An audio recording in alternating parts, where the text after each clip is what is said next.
예, 반갑습니다. 또 90일 성경 통독에 또 은혜의 여정을 함께 하시는 여러분들 축복하고 또 잘하고 계십니다. 예, 벌써 이제 저희가 8주차, 내일부터 이제 8주차가 시작되네요. 43일부터 48일간의 또 말씀의 여정을 잘 마치시기를 바랍니다. 벌써 이제 중간 가까이 왔죠. 그죠? 우리가 이 시대에 또 말씀을 잘 읽으면서 우리가 은혜 받는 귀한 시간 되면 좋겠습니다. 자, 오늘 이제 43일차 우리 한번 가보시면 좋겠는데요. 이제 점점 이제 북이스라엘은 이제 아수르에 멸망했고, 자 이제 점점 남유다도 그 국군이 또 국가의 어떤 그 힘이 이제 사라져가는 그런 역사를 우리가 볼 수가 있습니다. 43일차 320페이지에 우리 한번 보면 자 우리가 이렇게 시대 구분을 하고 있죠. 창조 시대, 족장 시대를 거쳐서 출애굽 광야 시대, 그다음에 이제 여호수아서를 기점으로 가나안 정복 시대, 자 사사 시대, 이제 가나안 땅에 살고 있다가 통일 왕국 시대, 예 그렇습니다. 다윗, 솔로몬 통일 왕국 시대를 거쳐서 자 분열 왕국 시대, 르호보암, 여로보암 이제 시작이 되어 가지고 이제 드디어 포로 시대를 향해서 이제 나아가고 있습니다. 그리고 포로 시대 다음에는 귀환 시대라고 볼 수가 있겠죠. 그래서 이런 성경의 각 장들이 이렇게 그 시대적으로 역사적 배경 속에서 쓰여졌다는 것을 우리가 알 수가 있겠고요. 자, 오늘은 이제 저희가 열왕기하의 시대와 또 이제 역대하의 내용들 뿐만 아니라 이제 선지서 예레미야와 이사야 또 이런 선지서들의 내용들을 또 볼 수가 있겠고요. 자, 지리적으로도 이제 에덴 동산에서 이제 가나안 땅, 애굽 땅, 다시 이제 광야를 거쳐 다시 모압 평지에 있다가 드디어 가나안 땅에 들어가고, 가나안 땅에 이제 머물던 이제 통일 왕국 이스라엘 왕국은 이제 점차 분열 왕국 이후에 멸망하게 되죠. 그래서 BC 722년, BC 586년 그들은 포로로 나라가 망하고 또 잡혀가게 됩니다. 예, 자 여러분 320페이지에 보면은 자 아수르가 이제 유다를 침공하는 내용들을 볼 수가 있습니다. 예, 그래서 자 아수르의 침략, 특별히 이제 히스기야 때 여러분 잘 또 보시면 히스기야 때 또 아수르의 침략 가운데 히스기야가 기도하고 또 이겨냈던 그런 모습들을 볼 수가 있죠. 예, 자 아수르는 여전히 예루살렘을 위협하고 있었죠. 그래서 BC 722년에 자 북왕국을 흡수하죠. 북왕국 이스라엘이 멸망합니다. 아수르는 이번에는 자 산헤립이 대군을 끌고 유다로 침공해 오죠. 자 이때 이제 히스기야 왕이었고 그리고 이사야 선지자가 같이 이때 활약을 했습니다. 그래서 이제 히스기야가 항복해라 이제 요구하지만 히스기야 왕은 굳은 믿음이 있었죠. 하나님을 향한 믿음으로 기도합니다. 하나님은 또 이 전쟁이 누구에게 있다? 하나님께 있다. 이것을 이제 히스기야 왕에게 확신시켜 주시죠. 자, 하나님은 기도한 다음 날 천사를 통해서 아수르 대군을 괴멸시킵니다. 18만 5천 명이 대단하죠. 이 사내립과 함께 이 아수르가 몰락의 길로 가게 만드는 그런 심판을 이제 보여주시는 것을 볼 수가 있습니다. 실제로 이제 이런 산헤립에 대한 또 히스기야의 승리, 남유다의 승리에 대한 어떤 점토판, 이것이 이제 대형 박물관에 가면 있다고 해요. 이 내용들이 그대로 기록되어 있다고 합니다. 자 이제 히스기야가 이렇게 지나왔지만 자 히스기야의 통치의 끝 시대를 한번 보면 320페이지에 자 히스기야의 통치의 끝 여기 보면은 그 시대에는 어떤 일이 있었는가. 자 하나님은 이사야 선지자를 통해 자 굵은 베옷을 입고 죄를 통곡하며 다가올 재난을 슬퍼하라고 이스라엘 백성들에게 명령하십니다. 자 그렇지만 어떻게 될까요? 자 이스라엘 백성들은 남유다 사람들은 선지자의 경고에 귀 기울이지 않았죠. 그래서 북방에서 일어나는 하나님의 심판의 도구, 자 북방에서부터 내려온 심판의 도구 누굽니까? 바벨론이죠. 바벨론입니다. 자 바벨론 군대는 점점 예루살렘을 향하여 내려오고 있는데도 자 남유다 사람들은 먹고 마시고 즐거워할 뿐이었습니다. 마치 노아의 홍수 시대처럼. 그래서 큰 심판과 재난의 날을 앞두고서도 백성들은 하나님을 전혀 개의치 않았고 자신들의 세속적인 쾌락과 욕망의 삶을 계속했습니다. 그때 그들은 마땅히 굵은 베옷을 입고 죄악을 회개하면서 주님의 긍휼을 구해야 되는데 그런 마음이 1도 없었어요. 그래서 이사야 시대의 백성들은 하나님의 길을 떠났기 때문에 자, 하나님 어떻게 하셨습니까? 그들을 이제 심판하고 또 이스라엘 백성들은 재앙의 날을 맞이할 수밖에 이제 없었죠. 자, 점점 히스기야가 통치를 마무리하고 그 죽은 이후일 때 그때 이스라엘은 더 침울한 암울한 영적인 상태로 들어가게 되었습니다. 자, 이럴 때에 우리 믿음의 사람들은 믿음을 지키는 게 중요하죠. 여러분 321페이지에 보면은 때에 대해서 나오잖아요. 때, 그때. 자, 이 시대가 어떠한 때를 지나든지 간에, 그죠? 하나님은 그 백성들에게 이때는 회개할 때다. 이때는 베옷을 입을 때다. 이때는 하나님 앞에 돌아와야 될 때다라고 말하지만 이스라엘 백성들은 다른 때를 살고 있죠. 세상 사람들이 사는 것처럼 쾌락과 방종과 술 취함과 이런 어둠의 밤의 때를 보내고 있는 것입니다. 우리가 그 때를 잘 분별하는 게 중요해요. 이 시대에 우리가 코로나 상황 가운데 있는데 이때에 하나님이 원하시는 것이 무엇인가? 우리가 그것을 이사야의 말씀을 통해서 또 이 말씀을 통해 한번 묵상해보고 진정 하나님의 때를 하나님의 때답게 지내는 것이 지혜로운 자다라는 것을 우리가 한번 묵상해보는 시간을 가지면 좋겠습니다. 자, 한번 보면 자, 그 후에 이제 히스기야 통치 말년에 이와 같은 일들이 이제 있고요. 자, 자, 그렇지만 하나님은 심판에 대해서 분명히 예언을 하셨습니다. 그들의 타락 때문에. 그렇지만 이사야서에는 회복에 대한 말씀도 분명히 있습니다. 이사야는 재난과 고통 이후에 하나님께서 주실 은총, 은혜에 대한 선포를 연여서 합니다. 자, 회복의 그날에 하나님은 하나님의 백성들에게 모든 눈물을 씻겨주신다. 그리고 사망이 있지 않을 것이다. 영원히 사망을 없애버리실 것이다. 이것을 약속하셨습니다. 이사야서 26장 8절 모든 얼굴에서 눈물을 씻기시며, 그죠? 자, 온 천하에서 수치를 제하시리라. 여러분 어디서 많이 듣던 말씀 아닙니까? 신약에 가면 신약의 가장 마지막 말씀, 예언의 말씀, 요한계시록 21장 4절에 보면 모든 눈물을 그 눈에서 닦아주시리라. 다시는 사망이 없을 것이다.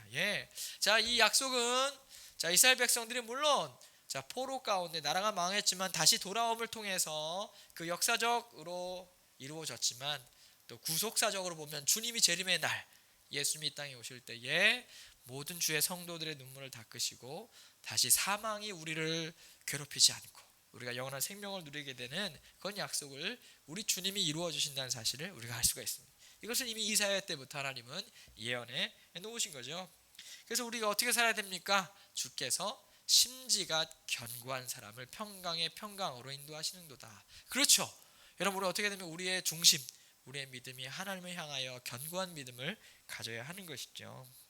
이 평강이라는 말 자체가요, 단순히 마음의 평안을 넘어서서 삶의 모든 영역, 내 모든 전인격적인 영역들이 하나님의 돌보심 가운데 평안과 유익을 누리는 거예요. 그 평안을 누가 얻을 수 있습니까? 심지가 견고한 사람. 그죠? 여러분 이사야 때도 그랬고요, 하박국 때도 그랬고요. 그러니까 동시대 하박국도 그렇고 그 시대를 보면 막 마음을 가눌 길이 없어요. 얼마나 불안하고 얼마나 힘들겠어요.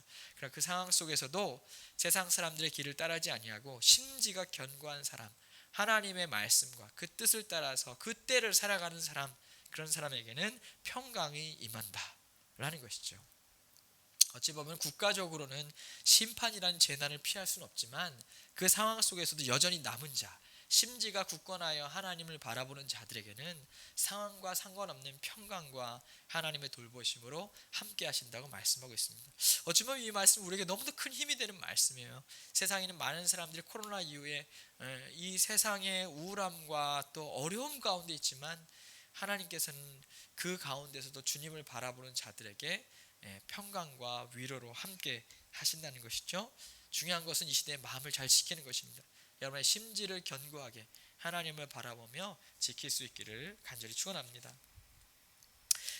우리 한번 보면 자, 히스기야가 죽고 나면 악명 높은 므낫세와 아몬이 있습니다.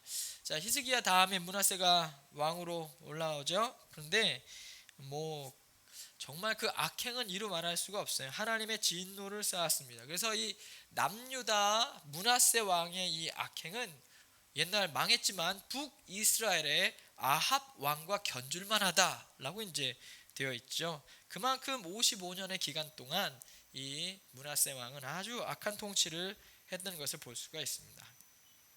그리고 이제 그의 후손인 아몬, 므낫세의 후손인 아몬이 그 뒤를 이어 왕위를 이제 얻게 되는데, 더 놀라운 것은 아들이 아버지보다 더하다라는 거예요. 청출어람, 아들이 아버지보다 더했던 그런 사람이었습니다. 그래서 결국은 이제 아몬은 죽임을 당하게 되죠. 자, 이런 상황 속에 자 선지자가 등장합니다. 선지자, 자 스바냐죠. 스바냐. 자, 스바냐서를 여러분 가지고 있는 교재 322페이지 한번 보겠습니다. 스바냐는 자 한번 보시면 스바냐는 어느 시대일까요? 바로 이때죠. 자 아몬 이제 이후에 요시야 왕 시절입니다. 요시야 왕 시절인데요. 자 아몬 때도 엄청났잖아요. 그 악행이 왕도 그렇고 나라도 그렇고. 자 그리고 이제 요시야 왕이 이제 등극을 했는데, 요시야 왕은 그래도 선왕에 속하는 왕입니다. 괜찮은 왕이에요. 자 이때 이제 이사야가 사역을 했는데, 스바냐가 사역했는데, 스바냐는 도리어 어떤 시점이었냐면, 자 요시야가 그 성전에서 그 힐기야를 통해, 제사장을 통해서 그 성경책을 발견하잖아요. 그리고 나서 성경책을 통해 종교 개혁을 시작하죠. 그래서 하나님이 아주 요시야를 칭찬을 많이 했습니다. 그런데 바로 그 전, 그러니까 요시야가 종교 개혁을 하기 전 어때요? 여전히 아몬 이후에 종교 개혁이 일어나기 전에 얼마나 그 시대는 암울했겠습니까? 바로 그때의 스바냐가 그 민족을 향해서 하나님의 경고의 말씀, 주문한 경고의 말씀을 이제 선포했던 것입니다. 이 시대의 상황은 여전히 우상 숭배와 혼합주의, 종교 혼합주의, 그리고 사회적 부주의. 자, 여러분 이스라엘 백성들의 중요한 죄 두 가지가 뭐예요? 바로 하나님 사랑, 이웃 사랑을 잊어버린 것입니다. 이것이 자 구약 시대 신에서 받은 언약. 여러분 아시죠? 십계명의 중요한 거 하나님 사랑, 이웃 사랑, 제사장적 영성과 선지자적 영성, 이 모든 것을 다 잃어버린 거예요. 그러니까 스바냐 때도 동일한 그 경고의 말씀이 바로 왜 하나님을 사랑하지 않고 우상을 섬기느냐, 왜 사회적인 부정이 그죠? 이런 것들이 일어나느냐라는 것이죠. 이것을 스바냐를 통해서 주문엄하게 경고하십니다.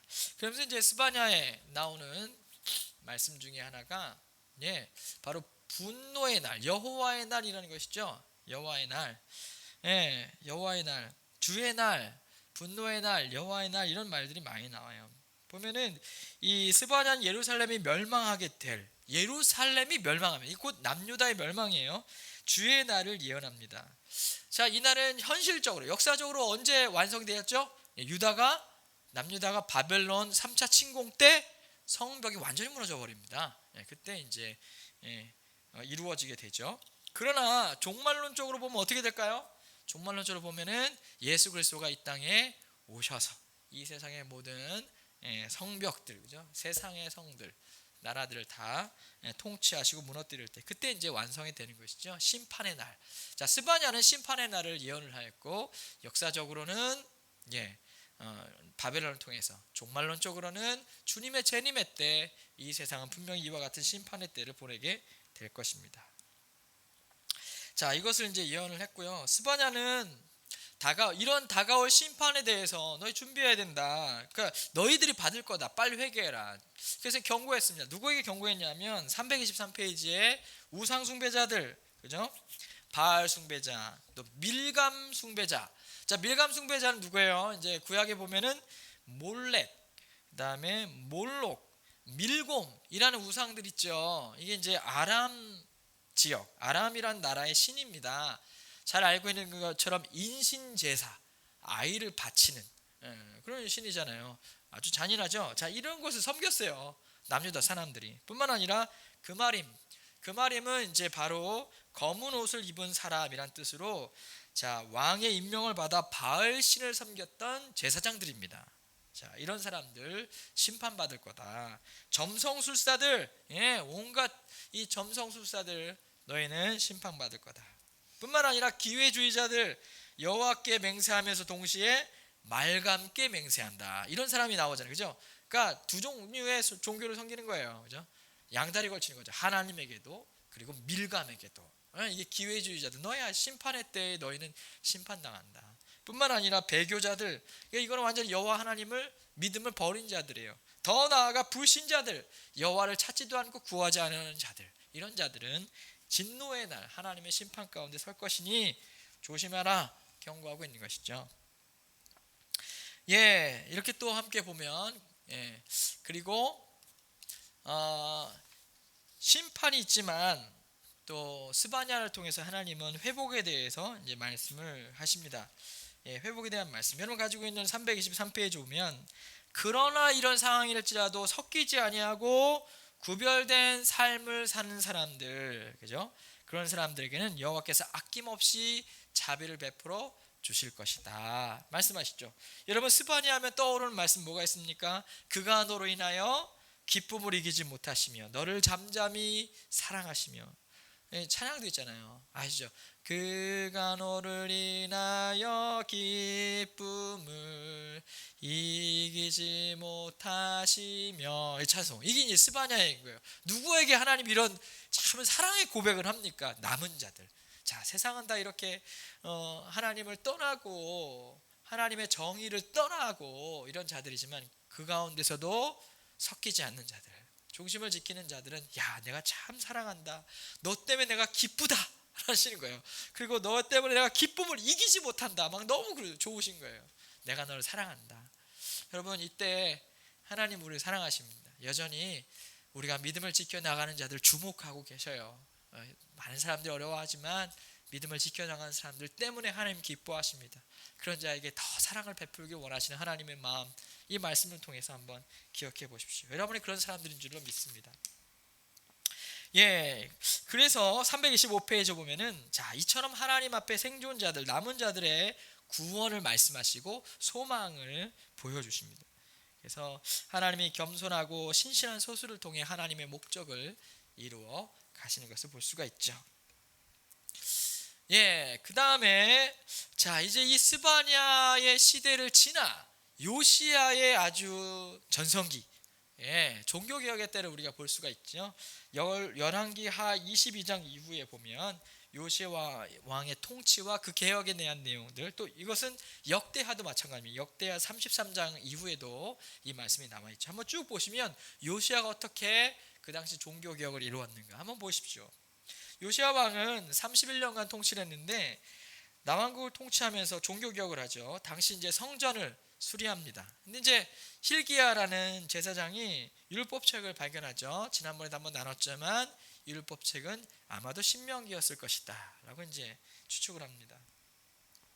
근데 이제 요시야 왕이 그 책을 보니까 자기들이 너무 잘못 산 거예요. 이 책에 기록된 것과는 완전 반대로 살고 있잖아요. 그래가지고 하나님의 말씀을 읽고 드디어 자신이 먼저 옷을 찢으며 베옷을 입고 회개하며 나아갑니다. 그리고 그 율법을 어떻게 하냐면 백성들한테 읽힙니다. 여러분 이게 중요해요. 하나님의 말씀을 읽히는 것. 그 하나님의 말씀을 떠났던 그들이 이제 다시 하나님의 말씀을 읽기 시작해요. 그러고 나서 어떻게 합니까? 그들에게는 하나님을 향한 신앙의 회복 운동이 일어납니다. 그래서 이제 공공장소에 있었던 우상들을 다 무너뜨려 버리고요. 산당을 무너뜨리고, 자, 사사시대 이후로 그들은 무엇을 안 지켰냐면 오랫동안 뭘 못 지켰어요? 유월절. 그들의 정체성 아닙니까? 하나님의 구원, 우리의 구원자. 그걸 잊어버린 거예요. 유월절을 다시 지키기 시작합니다. 그래서 이스라엘 백성들은 요시야를 통하여 다시 신앙 부흥에 놀라운 전기를 마련하게 되었죠. 하나님은 요시야를 너무나 칭찬하셨고, 특별히 이제 역대기 역사서는 이 요시야 왕을 많이 칭찬하게 되죠. 여러분 이 말씀을 보면 요시야도 아마도 말씀을 발견하지 못했으면 똑같았을지도 몰라요. 그러나 그에게 축복이 있었다면 그런 말씀을 발견했고 말씀을 읽었다는 것입니다. 그리고 그 말씀을 읽혔다는 거예요. 이것이 중요한 것입니다. 여러분 개혁의 시작은 먼저 하나님의 말씀을 발견하는 데서부터 시작합니다. 여러분 하나님의 말씀을 발견하십시오. 믿음의 변화의 시작은 하나님의 말씀을 펴서 읽는 것부터 시작하는 거예요. 그래서 제가 아는 목사님은 성경을 어떻게 읽으십니까? 라고 물어보니까 가장 좋은 방법은 내 눈이 간 곳에 성경이 있도록 만드는 것이 중요합니다. 이렇게 말씀하시더라고요. 그래서 보면은 집안에 들어갔을 때 거실에 한 권, 또 식탁 위에 한 권, 책상 위에 한 권, 또 소파 위에 한 권 이렇게 있다는 거예요. 어디서든 성경을 펴서 읽을 수 있게. 더군다나 화장실에 한 권, 그죠? 이렇게 다 이제 물론 이게 뭐 이렇게 건강에는 좋지 않을 수도 있겠지만 성경을 읽으시는 거예요. 그러니까 내 눈이 간 곳에 하나님의 말씀을 발견하는 거예요. 참 중요하다고 생각이 됩니다. 여러분들 이제 성경을 날마다 읽고 있잖아요. 아주 중요하고 잘 하고 계신 거예요. 어찌 보면 변화의 시작은 하나님의 말씀을 발견하는 것입니다. 우리가 나와 우리의 자녀들, 가족들이 이렇게 날마다 하나님의 말씀을 발견할 수 있는 그것이 우리의 신앙을 부흥케 하는 은혜가 되기를 간절히 소망합니다. 요시야 왕을 지나서 드디어 이제 나훔 우리 한번 가보도록 하겠습니다. 나훔. 나훔은 여러분, 자 나훔의 시대적 배경을 보면 나훔은 아수르의 멸망과 이제 관련이 많이 있어요. 자 나훔은 여기는 BC 663년에 보면 3년에 보면 테베가 아수르에 의해 함락되고 그리고 아마 이제 이 시점이 아수르가 이제 강력한 나라로 이제 서 있을 그 시점이죠. 그리고 바벨론과 메대에 의해 이제 신흥 강국 바벨론과 메대, 바사. 이제 나중에 바사가 페르시아라는 이름 바뀌잖아요. 그래서 이 바벨론과 메대가 신흥 왕 국가로 이제 막 이제 올라오게 되는 그 시점에 이 드디어 바벨론과 메대가 이제 아수르를 침공하여 어디를 멸망시킵니까? 아수르의 수도 어디죠? 니느웨입니다. 니느웨. 이 니느웨를 함락시킵니다. 이게 612년. 아수르가 강대국에서부터 바벨론 메대에 의해서 이제 멸망당할 때, 니느웨가 멸망당할 때 그 사이 어느 지점? 그때 이제 나훔 선지자가 있었고요. 아수르가 강력했을 때 북왕국도 망했고 남유다도 침공하고 그때잖아요. 남유다가 풍전등화에 있었어요. 바로 그때 나훔 선지자는 사역을 시작했습니다. 그래서 이제 나훔은요, 아수르 너희도 망할 것이다 이렇게 예언을 했어요. 아수르도 망한다. 그래서 뭐에 비유했냐면, 애굽의 수도였던 노아몬이라는 수도가 있어요. 애굽의 수도 노아몬. 이 노아몬이 누구에게 망합니까? 아수르에게 망한 거예요. 아수르가 공격해가지고 방화하고 살인을 일삼고 아무리 저항하려 해도 아수르를 이길 수가 없었습니다. 그래서 이제 그 대국 애굽의 도시 노아몬도 망했는데, 아수르에 망했는데 똑같이 아수르 니느웨도 동일하게 망할 것이다. 이렇게 이제 심판에 대한 경고를 하게 된 것이죠. 이 예언이 있은 후에, 나훔의 예언이 있은 후에 약 18년이 지나서 BC 612년에 바벨론과 메대에 의해서 완전히 느느웨는 멸망하게 되죠. 그 사이에 경고의 메시지를 이제 나훔이 하고 있는 것이죠. 실제로 이제 여러분 요나 아시죠? 가장 제일 먼저 예언을 시작했던 요나가 어디에 대해서 회개를 선포했습니까? 아수르의 니느웨잖아요. 니느웨 백성들. 근데 하나님이 니느웨 백성들을 불쌍히 여기셨지만, 그러나 그 악행을 있었던 니느웨도 요나의 예언 후에 몇 년 후? 100년 후 이제 멸망하게 되고, 나훔의 예언 후 18년 후 멸망하게 되는 것이죠. 바로 나훔은 바로 이것을 예언하고 있습니다. 한번 보시면, 이제 예레미야 가겠습니다. 예레미야 하면 뭐가 떠오르십니까? 눈물의 선지자, 맨날 징징댄다고 하잖아요. 근데 많이 울어요, 진짜. 예레미야가 힘들다고 울어요. 하나님 힘들어 죽겠어요 하면서 울기도 하고, 자기 나라의 멸망에 대해서 가슴 아파하며 울기도 하고. 눈물의 선지자 예레미야. 그만큼 예레미야는 그 인생 속에서요, 핍박이 상당히 많았고, 뿐만 아니라 나라가 망하는 걸 실제로 본 사람이 바로 예레미야예요. 그리고 이제 예레미야를 여러분 읽어보시면 아시겠지만, 예레미야는 예언서 중에 가장 긴 예언서입니다. 물론 이제 장수로 보면 이사야가 가장 긴 것 같은데, 절수로 보면, 글자 수로 보면 예레미야가 훨씬 더 길어요.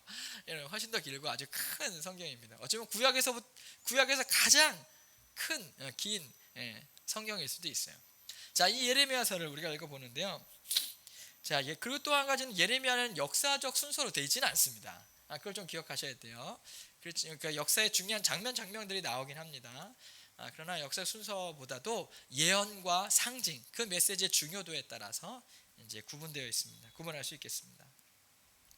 자, 예레미야서를 보면, 자, 이 시절 어떤 시절인가? 자, 강대국 아수르의 세력이 약해지는 시대, 그죠? 아까 나훔. 자, 유다의 이때 마지막 왕 5명을 이제 특별히 조명하고 있습니다. 5명. 그래서 이제 이 5명이 30년간 통치했어요. 그러니까 뭐 2, 3년씩마다 막 갈리는 거죠. 그죠? 자, 그런 아주 어려울 때입니다. 이때 예루살렘에 임박할 재앙에 대해서 예레미야는 경고합니다. 자, 그 사이에 신흥 바벨론의 세력이 급격히 커지면서 바벨론이 이제 유다의 위협적인 존재로 등장합니다. 자, 아수르도 호시탐탐놀이죠. 애굽도 이건 무시할 수가 없죠. 근데 또 이 신흥 강국 바벨론이 오는 거예요. 그러니까 남유다는 그냥 여기에 끼어가지고 지정학적 위치에 의해서 어서 많이 듣던 얘기 아닙니까? 우리 대한민국, 일본과 러시아와 뭐 이렇게 중국과 또 이렇게 뭐 멀리 미국은 있었지만 이런 이렇게 강대국들 사이에서 힘들지 않았습니까? 어쨌든 자, 이런 그 외세의 침략 가운데 풍전등화의 위기 가운데 있었고, 자, 유대는 이 사이에서 이 줄다리기를 한 거예요. 어느 줄에 서야 될까, 그죠? 그래서 이제 남유다에서도 이스라엘가 계속 말하는 게 뭡니까? 애굽을 의지하지 마십시오. 하나님을 의지해야 됩니다. 그래서 이제 이 특별히 예레미야 때에는 애굽이냐 바벨론이냐 여기에 따라서 이제 줄다리기를 하게 되는 것이죠. 자, 그러다가 이제 결국은 바벨론에 의해 멸망을 하게 됩니다. 예레미야는 예루살렘이 멸망하는 것을 직접 목격하였고 아주 잔인했다고 합니다. 아주 잔인했다. 그것을 경험하고 나서 쓴 책이 예레미야 애가, 러멘턴트, 슬픔의 책이라는 거예요. 그죠? 자, 그래서 이제 여러분이 한번 예레미야에서 이런 역사적 사건을 우리가 배후에 두고 한번 읽어보면 좋겠습니다. 자, 특별히 이제 우리가 한번 보면 5 왕들을 한번 보죠. 이제 예레미야가 있었던 때의 5 왕들. 우리가 보면 이제 요시야, 아까 말했죠. 요시야 왕은 충성된 사람이었고 영적 개혁을 주도했다는 거죠. 그렇지만 이 요시야가 말년에 좀 판단 착오를 해가지고, 자, 애굽을 도우려 하다가 그만 이제 엄청난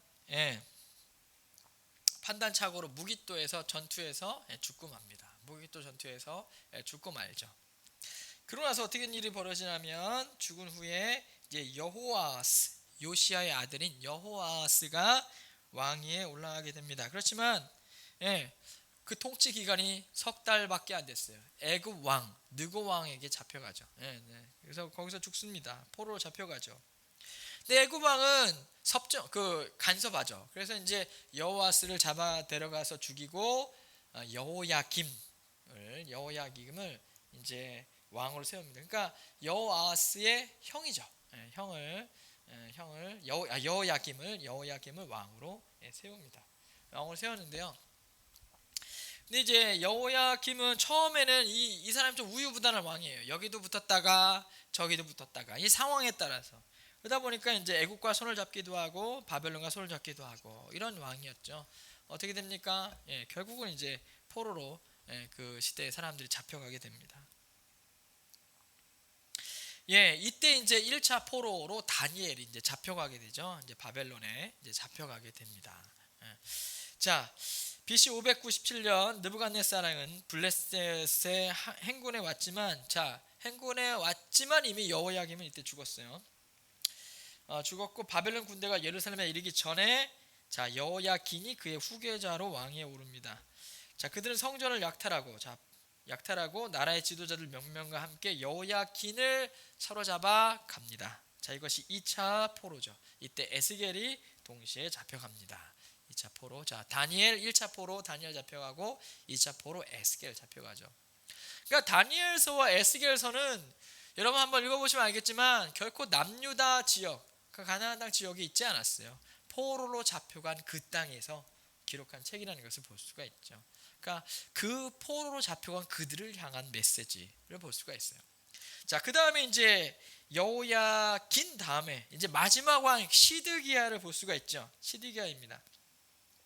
요시야의 막내 아들이에요. 막내 아들이며 여호야긴의 삼촌뻘 되는 시드기야가 왕위에 올랐습니다. 그는 예레미야에게는 우호적이었지만 그를 섬기는 모사들, 책사들이 있었는데 물론 신뢰하지 못했죠. 그러나 통제하지 못하고 그 사람들의 말과 압력을 받아서 결국은 자, 애굽을 의지하게 됩니다. 이제 애굽과 협상을 벌이게 되는 거예요. 자, 예레미야는 그러나 어떻게 합니까? 아닙니다. 바벨론에 항복하십시오라고 계속 말하는 거예요. 그러니까 이 예레미야는요, 계속 하나님이 바벨론을 세우셨기 때문에 우리가 심판을 받는 건 당연하다, 이런 얘기를 하고 회개하라 얘기하고, 그리고 애굽을 의지하지 말아라, 그냥 바벨론에게 항복하라, 이렇게 하니까 남유다 사람들한테 뭐로 찍혔을 것 같아요?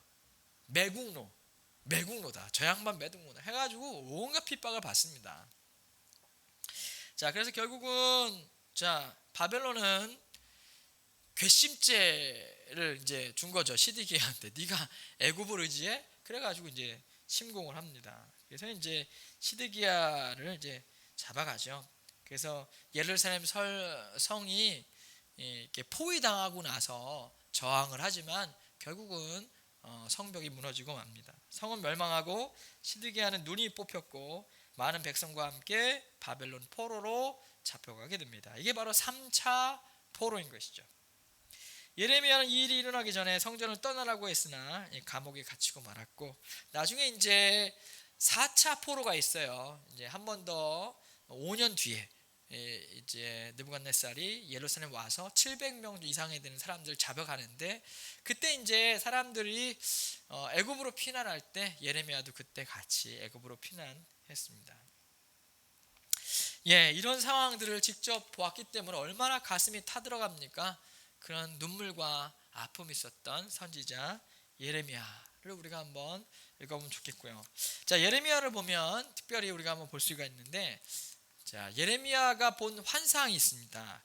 자, 예레미야는 역사적 내용도 나와요. 근데 역사적 내용도 나오지만 특별히 이제 그 경고, 심판에 대한 경고가 이제 환상과 함께 이렇게 드러나게 되고, 그런 상징적 표현들이 많이 있습니다. 그래서 이제 보면은 자, 살구나무 가지라는 것이 보면은 이제 하나님께서 타락한 유다를 멸망시키실 것이다. 살구나무 가지에 대한 비유.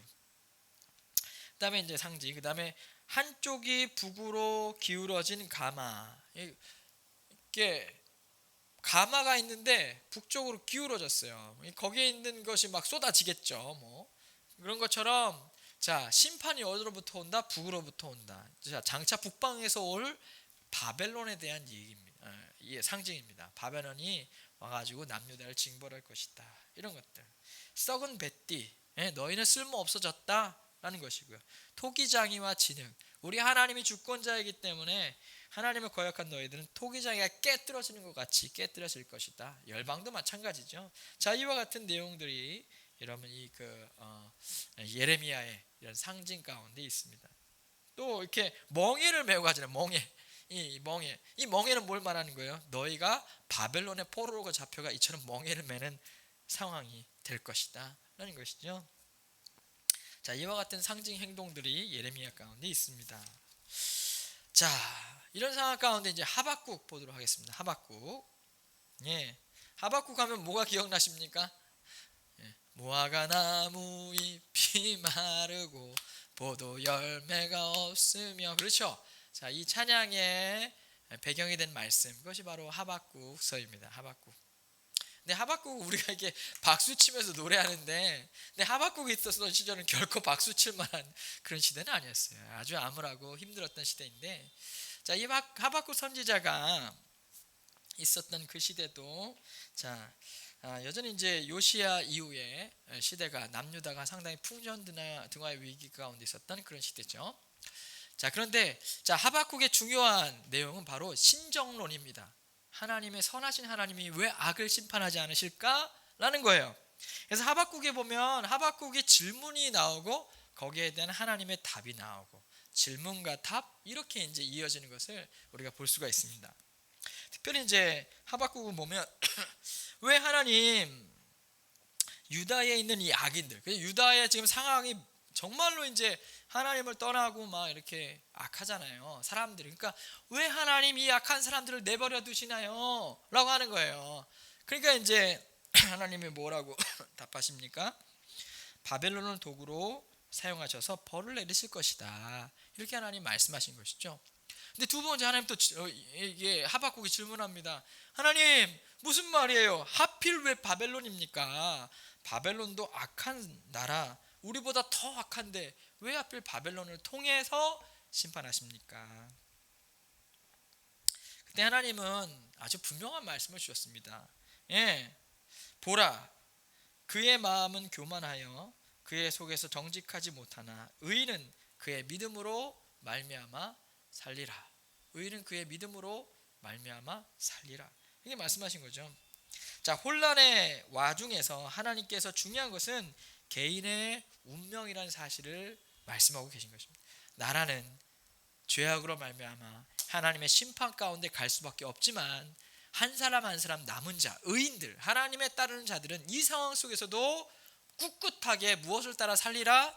믿음을 따라, 하나님을 향한 믿음을 따라, 그 말씀을 향한 믿음을 따라 살 것이다. 그러니까 세상 멸망하는 것에 대해서 뜻을 구하지 말고 너부터 먼저 믿음을 따라 살아라. 이렇게 이제 말씀하고 있는 것이죠. 이렇게 해서 이제 말씀하고 있는데 이 2장 4절 말씀 참 우리가 많이 들은 말이죠. 의인은 믿음으로 말미암아 살리라. 이 로마서의 핵심 사상 아닙니까? 이신칭이 믿음으로써 구원받는다. 의인은 믿음으로 말미암아 산다. 이 말씀 중요한 사상이죠. 이것이 나중에 또 어떻게 됐습니까? 종교개혁의 모토가 되었죠. 그죠? 솔라 피데, 오직 믿음이라는 거예요. 그죠? 형식도 아니고 종교도 아니고 하나님을 향한 순전한 믿음이라는 것이죠. 어쩌면 보면 기독교 신앙은 정말 중요한, 아주 단순해요. 뭡니까? 믿음. 우리 하나님에 대한 믿음. 하박국 시대에 왜 하나님 이렇게 나라가 혼란하고 인간들이 아주 그냥 저따위 인간들이고 이 세대가 이렇게 망하게 되고 왜 하필 저 나라가 우리를 멸망하게 하고 왜 이럽니까? 하나님의 답은 분명해요. 의인은 믿음으로 말미암아 산다. 이 세상이 어떨지라도 의인은, 하나님을 바라보는 사람은 믿음을 포기하지 않는다. 이게 중요한 핵심이에요. 오늘 이 시대도 마찬가지 아닙니까? 우리는 이 시대에 더욱더 하나님 향한 믿음을 포기하지 않아야 됩니다. 자, 그래서 이제 이렇게 이제 하박국이 하나님의 말씀, 믿음에 대한 말씀을 듣고 나서 그의 신앙 고백이 이제 나오죠. 이제 신앙 고백이 이제 쭉 이제 나오게 됩니다. 3장에 나오게 되죠. 여러분 잘 알고 있는 것처럼 뭐가 없고 그죠? 무화과 나무가 무성하지 못하고 포도나무의 열매도 없고 감람나무의 소출도 없고 밭에 먹을 것도 없고 우리의 양도 없고 외양간의 소도 없고, 여러분도 뭐가 없으세요? 통장에 돈이 없고 땅도 없고 부동산도 없고 다 없으세요? 그럼 망했나요 우리가?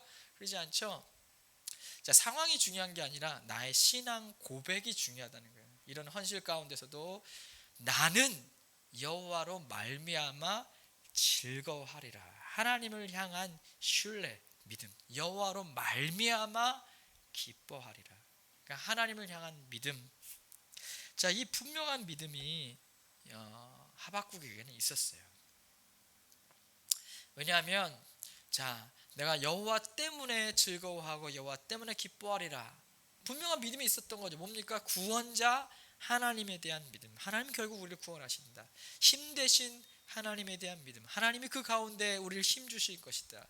승리케 하시는 하나님에 대한 믿음. 결국은 하나님은 그 의인에게 주시는 상은 승리라는 거예요. 승리. 하나님은 그 남은 자 믿음의 사람들을 통해 승리를 주신다. 그러니까 하박국은 어때요? 그 하나님을 신뢰하는 믿음이 있기 때문에 없고의 상황이지만 하나님 때문에 기뻐하고 하나님 때문에 즐거워한다. 나는 오늘의 삶을 포기하지 않는다. 오늘도 주님을 위해 내가 한 걸음 한 걸음을 믿음으로 내딛는다. 이런 호연지기와 같은 믿음 가질 수 있었죠. 우리도 표현한 믿음이 아닐까요? 상황이 아닌 하나님에 대한 신뢰가 내 마음에 분명하게 있다면 우리도 하박국 같은 고백을 할 수 있다고 믿습니다.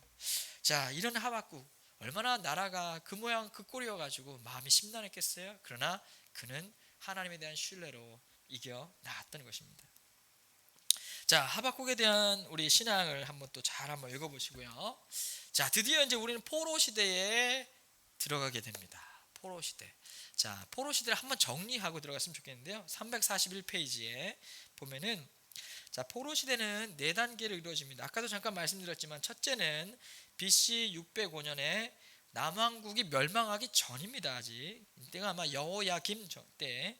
자, 애굽과 바벨론이 갈그미스에서 전투해서 바벨론이 승리합니다. 자, 이 승리한 바벨론이 다니엘과 그 친구들, 자, 남유다에 있는 다니엘과 그 친구들을 포로로 잡아갑니다. 이게 1차 포로라고 그랬죠. 1차 포로. 그 다음에 두 번째로 BC 597년에 느부갓네살, 자, 바벨론의 느부갓네살 왕이 침입해서 이때는 성전에 있는 기물들을 약탈해 갑니다. 성전 기물들과 그 다음에 여호야긴 왕과 에스겔 왕실 관리들 포함해 가지고 10,000명 정도를 끌고 갑니다. 이게 2차 포로입니다. 두 번째 포로로 잡혀간 거죠. 자, 세 번째로 3차 포로는 BC 586년입니다. 이때 바벨론의 느부갓네살 왕이, 자, 이때 누구라고 그랬죠? 시드기야 왕입니다. 마지막 왕 시드기야 왕 때, 자, 시드기야가 누구를 이제 의지했죠?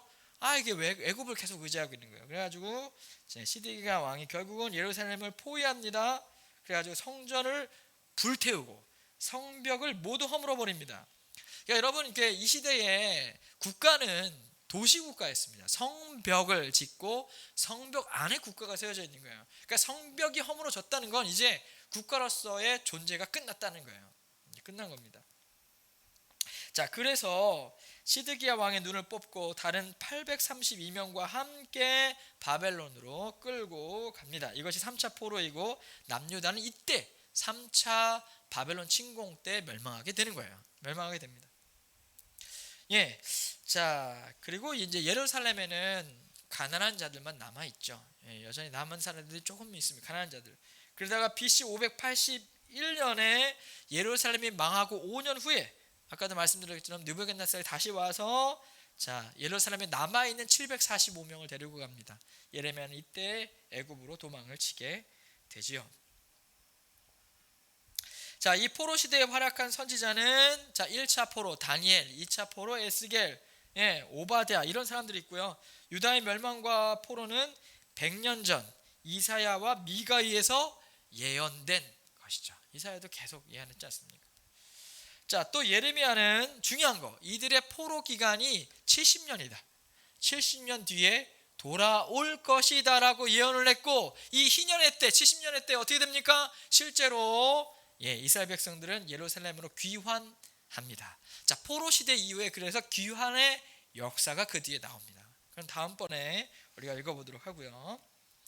자, 이와 같이 이제 포로 시대의 역사가 있습니다. 여러분, 한번 북이스라엘과 남유다 주위에 있었던 강대국들의 패권을 한번 보면 제일 먼저 누가 있었죠? 자, 아수르. 자, 아수르가 있었죠. 자, 아수르. 자, 아수르 다음에 누굽니까? 바벨론. 자, 바벨론. 아수르 다음에 바벨론이 패권을 이어받고 바통을 이어받고, 그 다음에 누굽니까? 바사. 페르시아죠. 여러분, 다니엘서를 보면 읽어보면 이제 알 겁니다. 자, 다니엘서에 이제 벨사살 왕이 죽고, 자, 페르시아 바사가 이제 점령해 버리죠. 좋습니다. 바벨론은 바사, 페르시아. 자, 페르시아 왕 고레스 때 이제 어떻게 됩니까? 이 고레스 때, 이때에 어떻게 합니까? 이제 포로 귀환의 시대가 시작이 되는 것이죠. 자, 그리고 나서 이제 다니엘서의 역사적 그런 환상을 보면 아수르, 그다음에 바벨론, 바사, 페르시아, 그 다음에 뭡니까? 그리스죠. 그리스. 그 다음에 로마. 대한 시대적 역사, 패권의 왕국의 역사들이 쭉 이제 흘러가게 되는 것입니다. 자, 아수르, 바벨론, 페르시아, 그리스, 로마. 자, 이렇게 이제 남유다, 유다, 이스라엘 백성들을 이제 지배하는 그런 나라, 세상의 나라들의 구조가 이렇게 역사의 흐름이 되는 거죠. 자, 한번 넘어가 보겠습니다. 다니엘. 우리 다니엘까지만 오늘 보고 마치도록 할게요. 자, 342페이지에 이제 다니엘서 우리 보도록 하겠습니다. 다니엘서는 이제 포로로 잡혀갔잖아요. 좌절에 빠진 이스라엘 백성들에게 자, 위로를 주는 거예요. 자, 하나님의 역사는 참 신기한 게 심판에 대한 경고도 있지만 포로 가운데 있는 그들에게 동시에 뭘 주십니까? 너에게 희망이 있다. 돌아오게 될 것이다. 소망이 있다는 것을 동시에 주십니다. 다니엘을 통해서. 그래서 이 다니엘을 통해서 자, 무엇을 그들에게 일깨워 주냐면 하나님은 이 세상의 창시자다. 뿐만 아니라 이 세상의 창조자신 하나님이 이 세상 역사를 뭐 하신다? 주관하신다. 그러니 이 세상의 왕국은 영원하지가 않다. 하나님께서 분명히 이 세상을 심판하신 후에 너희를 소망 중에 회복시켜 주실 것이다. 이것을 다니엘을 통해서 말씀을 하고 확실히 밝혀주고 있습니다.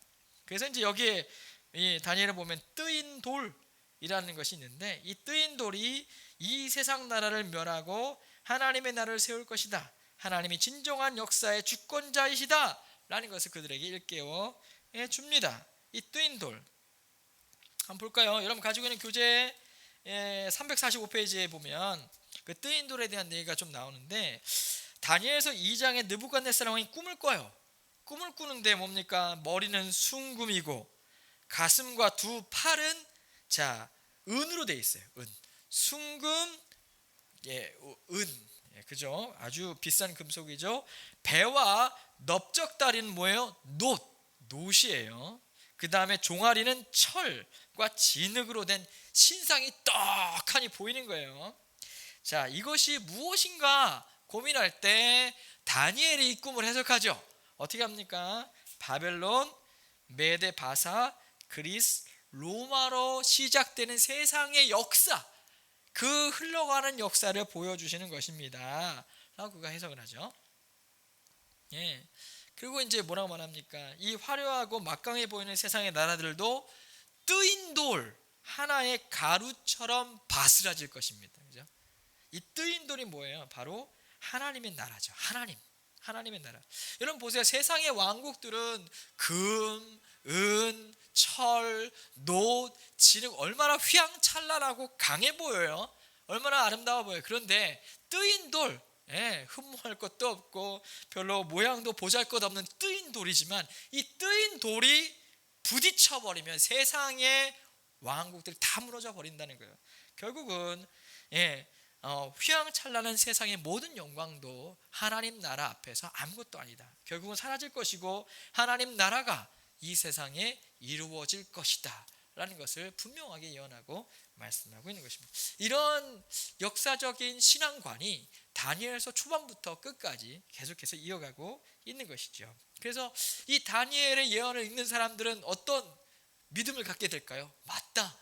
이 세상의 나라들이 강하고 위대하고 너무 커 보이지만 하나님의 나라에 비하면 정말 아무것도 아니다 라는 거예요.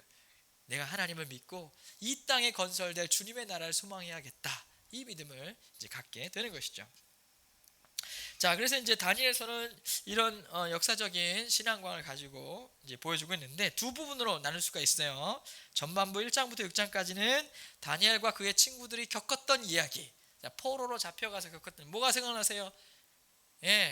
산의 진미를 포기하고 먹지 않고 이제 식물만 먹으면서 지냈는데 다른 사람들보다 훨씬 더 뛰어난 다니엘과 친구들, 그죠? 지혜가 뛰어난 그런 모습들. 뿐만 아니라 이제 나중에 그 친구들이 어떻게 됩니까? 느부갓네살 왕의 신상에 절하지 않았다고 어떻게 해요? 새 친구가 저기 이제 풀무불에 들어가죠. 던져지죠. 그런데 이제 하나님의 형상과 같은 사람이 같이 있으면서 죽지 않습니다. 사람들이 너무 놀라죠. 그렇죠. 그리고 또 이제 나중에 벨사살 왕의 유명한 잔치가 있습니다. 이 잔치. 벨사살 왕이 이제 잔치를 하는데 이 벽에 글자가 새겨져 있는 거예요. 벽에. 그래서 이게 글씨를 이제 해석하는데 메네 데겔 우르바신, 우르바르신, 이게 무슨 뜻이에요? 메데 다리오 왕 고레스 왕. 이게 뭐냐면 메데 사람 다리오. 그러니까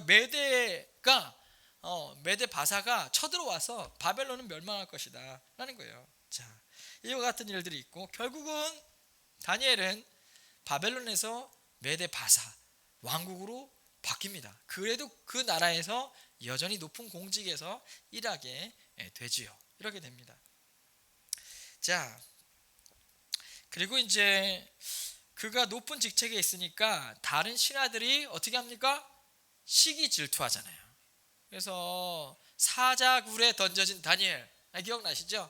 그러나 놀랍게도 사자들과 친구 먹는 그런 모습들을 우리가 볼 수 있지 않습니까? 하나님이 사자들의 마음을 다니엘을 먹이로 보지 않고 아마 이렇게 친구처럼 보게 했는지 모르겠지만, 아무튼 이렇게 사자굴에 갇혀서도 하나님의 은혜를 입어 안전하게 생명을 유지한 다니엘. 그래서 이제 더 높아지죠. 더 높아진 다니엘을 볼 수가 있습니다. 자, 그리고 후반부는 7장부터 12절은 예언적이고 묵시적인 내용이 상당히 많습니다. 이것은 에스겔서와도 비슷하고요. 신약적 내용과도 연관이 있습니다. 그래서 이제 종말의 때에 대해서 말씀하고 있고 역사의 변화에 대해서 말씀하고 있는 것이죠. 특별히 이제 네 짐승 예언 있잖아요. 네 짐승 예언, 네 짐승. 그래서 뭐 사자, 또 표범, 곰, 또 무서운 짐승 뭐 이런 것들 있잖아요. 그래서 사자는 바벨론이다. 또 곰은 메데 바사다. 그리고 표범은 헬라다. 그리스 헬라.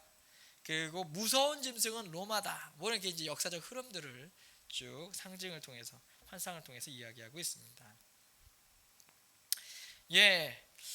자, 그리고 이제 다니엘서가 끝나고 나면 자, 그 역사는 이제 구약과 신약의 중간 시대에 들어가게 됩니다. 자, 이제 바벨론, 메데 바사, 그리고 헬라 시대에 포로 귀환 이후에 헬라 시대를 맞이하게 돼. 알렉산더 대왕이 어떻게 됩니까? 알렉산더 대왕이 메데 바사를 점령하잖아요. 페르시아를 점령하고, 그죠? 그리스 시대, 헬라 시대가 이제 융성하게 됩니다. 자, 그것을 이미 다니엘이 예언을 했죠. 융성하게 되는데 그 시대에 여전히 포로 귀환한 이스라엘 백성들은 고난 가운데 있습니다. 그때 이제 그 지역을 다스리는 왕으로 세운 사람이 바로 안티오코스 에피파네스라는 사람이에요. 이 사람 4세 에피파네스 4세. 이 사람은 아주 악명 높은 사람인데 이때 이제 이 사람이 유다 백성들을 잔인하게 핍박했고 이 왕에 대한 저항 운동, 그것이 바로 마카비 반란입니다. 마카비 운동, 마카비 반란이 일어나죠. 자, 이 내용은 구약과 신약에 들어가 있지 않습니다. 이것을 바로 신구약 중간사라고 하죠. 예수님이 오시기 전에 어떤 일이 벌어졌는가, 우리가 한번 시간이 되면 이 부분 한번 나누면 좋겠고요. 그래서 이때 이제 다니엘은 딱 이제 다니엘 이후에 이스라엘 백성들이 이제 이와 같은 어려움들을 겪게 된다라는 것입니다. 자, 여기까지 오늘 나누도록 하겠습니다. 나누고요. 자, 여러분 남은 시간도 90일 동안 잘 또 묵상하시고 또 은혜의 시간들을 보내시기를 바랍니다. 기도하겠습니다. 하나님 아버지, 특별히 하나님의 심판은 분명히 있습니다. 때로는 하나님이 그 심판을 거두지 아니하시고 그 심판의 때를 지나게 하실 때가 있습니다. 그러나 그 가운데서도 의인을 기억하시고 하나님을 바라보며 믿음으로 사는 자들을 사랑하시고 지키시는 하나님을 봅니다.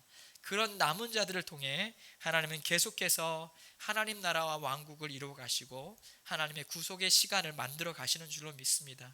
이 시대에도 우리가 남은 자, 의인, 믿음의 사람들이 되게 하여 주셔서 하나님을 향한 믿음으로 이 시대와 상황을 바라보지 않고 하나님을 향한 신뢰로 이겨나갈 수 있는 우리가 되게 하여 주시옵소서. 감사드리며 예수님 이름으로 기도합니다. 아멘. 수고하셨습니다. 한 주간도 승리하세요. 감사합니다.